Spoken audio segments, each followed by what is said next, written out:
Good evening everyone, I am advocate Anuj Kumar और आप देख रहे हैं टॉप आईक्यू लॉयर चैनल।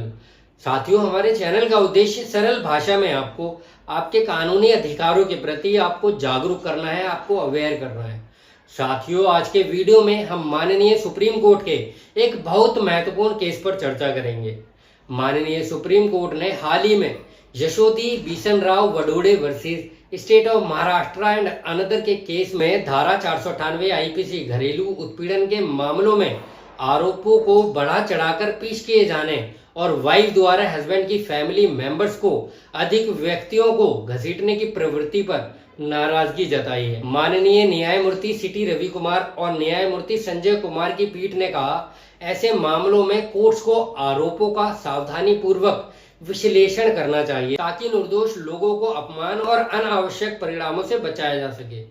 साथियों, कोर्ट के द्वारा वाइफ द्वारा केस में बिना किसी रीजन के और ससुराल पक्ष को बदनाम करने के लिए अधिक व्यक्तियों को केस में घसीटने की प्रवृत्ति पर नाराजगी जताने से तात्पर्य यह है कि वाइफ के द्वारा पति की फैमिली मेंबर्स को, जो कि इनके घर से बहुत दूर दूर दूसरे स्टेट में रहते हैं और वास्तविकता में इनमें से कुछ लोगों का इस मामले से कोई संबंध ही नहीं होता है, फिर भी वाइफ के द्वारा इन्हें बिना मतलब के परेशान करने के लिए केस में आरोप लगाकर पार्टी बनाया जाता है, जो कि बहुत आपत्तिजनक है।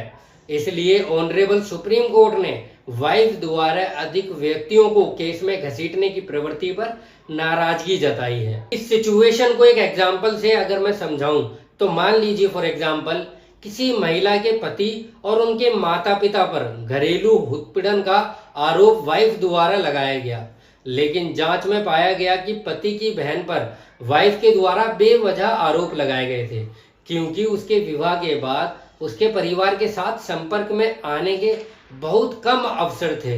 कोर्ट ऐसे सर्कमस्टांसिस में बहन के खिलाफ आरोपों को खारिज कर सकती है। आई होप साथियों, आपको इस एग्जाम्पल से ऑनरेबल सुप्रीम कोर्ट ने वाइफ द्वारा अधिक व्यक्तियों को केस में घसीटने की प्रवृत्ति पर नाराजगी क्यों जताई है आप सभी समझ गए होंगे। और यदि अभी भी आपके मन में कोई डाउट है तो हम इसको एक छोटी सी कहानी के माध्यम से समझने का प्रयास करते हैं। साथियों, मान लीजिए श्रीपाल का विवाह जब कीरत से हुआ तो कुछ समय बाद उनके बीच में दहेज को लेकर झगड़े शुरू हो गए। कीरत ने श्रीपाल और उसके माता पिता के खिलाफ शिकायत दर्ज करवाई। मामला कोर्ट में गया, जहां कीरत ने श्रीपाल की बहन पर भी उत्पीड़न का आरोप लगाया, परंतु जांच में पाया गया कि श्रीपाल की बहन की शादी बहुत पहले हो चुकी थी और वह बहुत दूर दूसरे शहर में रहती थी, इसलिए उस पर आरोप लगाना अनुचित और बेबुनियाद था। कोर्ट ने केस में श्रीपाल की बहन को सभी आरोपों से बरी कर दिया। होप्सो साथियों, आपको इस एग्जाम्पल से और कहानी से ऑनरेबल सुप्रीम कोर्ट ने वाइफ द्वारा अधिक व्यक्तियों को केस में घसीटने की प्रवृत्ति पर नाराजगी क्यों जताई है समझ आ गया होगा।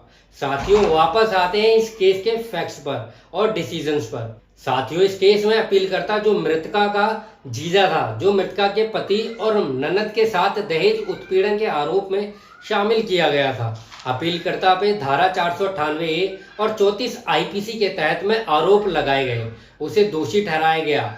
हालांकि उच्च न्यायालय ने अपील के बाद उसकी सजा को उस अवधि तक सीमित कर दिया जो उसने पहले ही जेल में बिताई थी।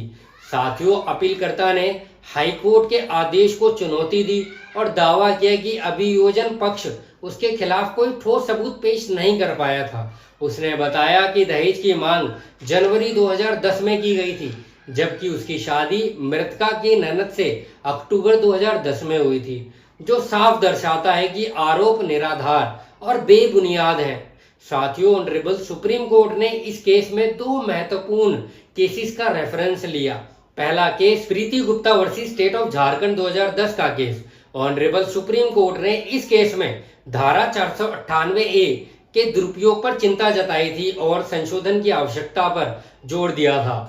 और दूसरा केस था Achin Gupta versus state of Haryana. इस केस में कोर्ट ने फिर इस प्रावधान के दुरुपयोग पर टिप्पणी करते हुए संसद से इसे रोकने के लिए कदम उठाने का अनुरोध किया था। साथियों, इस केस में न्यायालय ने देखा कि धारा 498A के मामलों में कई बार आरोप बढ़ाकर पेश किए जाते हैं और अधिक लोगों को घसीटा जाता है, जो उचित नहीं है। और साथियों, इस निर्णय में न्यायमूर्ति रवि कुमार ने यह कहा कि अभियोजन पक्ष की गवाही में अपीलकर्ता के खिलाफ कोई ठोस आरोप नहीं मिला है। अभियोजन पक्ष ने जो साक्ष्य, जो एविडेंसेस पेश किए, उनमें अपीलकर्ता की प्रत्यक्ष भागीदारी का कोई प्रमाण नहीं था। और ऑनरेबल सुप्रीम कोर्ट ने यह भी कहा कि दूसरी आरोपी यानी कि अपीलकर्ता की पत्नी के दोषी ठहराए जाने के बावजूद उसके खिलाफ कोई ठोस सबूत नहीं होने के कारण उसे दोषी नहीं ठहराया जा सकता। और ऑनरेबल सुप्रीम कोर्ट ने अपील स्वीकार कर ली और अपीलकर्ता की सजा को रद्द कर दिया। साथियों, मैं आशा करता हूं कि आपको आज की इस कानूनी जानकारी से आप यह केस समझ गए होंगे। साथियों, अगर आप ऐसे और भी महत्वपूर्ण कानूनी विषयों पर जानकारी चाहते हैं तो चैनल को सब्सक्राइब करें, लाइक करें। टॉप आईक्यू लॉयर चैनल से जुड़ने के लिए आपका धन्यवाद। जय हिंद।